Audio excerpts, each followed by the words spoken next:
Okay, I'm gonna go over the proper setup and use of the knee on track. Our knee on track is a knee traction device, and it's really useful with chronic pain in the knees, degenerative knees. We have a couple of contraindications we have to be careful of. We want to make sure if they've had a knee replacement that they're at least a year out and have full clearance from the doctor. There's no sign of infection. We don't want to do it with anybody with blood clots. We want to be careful of any acute injuries, meniscal or ligament. We want to wait 6 to 8 weeks minimum before we traction the knee out with any patients like that. So we're going to start today is we're going to show you how to set the patient up properly on this. What they're going to do is they're going to sit down on the chair and we're going to bring the knee up that we are going to work on. So what I need to do is, could you just pull that pant leg up? So to use the knee on track properly, we really want to use a bare skin leg here, okay? So we're going to bring this up and we're going to place her leg right on this knee on track. So the key to this is we're going to try to hook the tibial tuberosity with this pad, and when we inflate it, that's going to be our anchor point to pull this knee.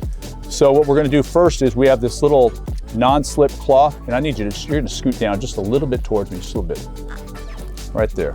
So we take this little non-slip cloth and we're going to wrap this over the leg here, and then we take the pad and just pull it tight here. Now next we have to inflate the inflation device, and we got to make sure we tighten down the air release device on this. And what you want to do is I want you to just inflate this about 3 or 4 pumps just until it feels snug. We don't want to overinflate. Overinflate, we can damage the bladder. So once she's inflated it to a point where it's just pretty tight but not uncomfortable, she can just set that down to the side. We're done with that part. So this is how we're going to have this set up here. So we want to make sure we're grabbing that ischial tuberosity. So this top of this strap should be just below the kneecap. Do not put this over the kneecap. We don't want to compress the kneecap at all. Last thing we got to do before we start is we have a thigh strap. And what we're going to do is we're going to take this over the top of the thigh through this little slot on the side, and I'm going to hand it to the patient and tell her just to pull that nice and snug. So on this here, we just want to just grab it. We're going to pull it tight. Just like that. It doesn't have to be anything like it's cutting off blood supply, just something that just kind of anchors down the thigh up there. Then what we have to do is we have to then go to the protocols on the machine. So the most common protocol we're going to run is protocol number 3, and that is going to produce the milking action that is used to create and get more synovial fluid into this joint. Okay? So all we have to do is turn this dial till we get to the different types. So we're on protocol 3, so we're going to leave it on that. Then the next thing we have to do is set the pounds of pull. So typically what we're going to start with people on the smaller side range, we're going to start in the neighborhood of 12 to 15 pounds.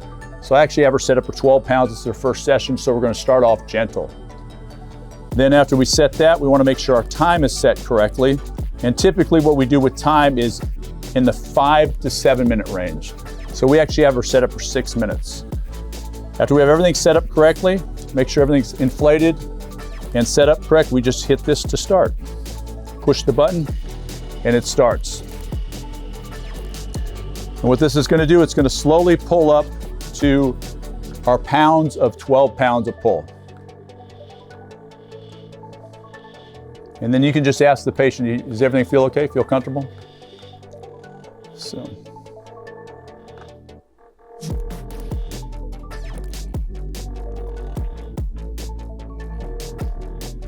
And what this program's going to do is actually going to pull out to 12 pounds, hold, and then it lets off to a lesser poundage. And it's going to do that intermittent traction throughout the treatment time. Now that the session is finished up and the machine is resetting back to the original position, we want to release the air on the air bladder. Release the leg. I like to just squeeze the air bladder out to get all the air out of that for the next time. And then she's going to release the thigh strap. And she is good to get off the machine.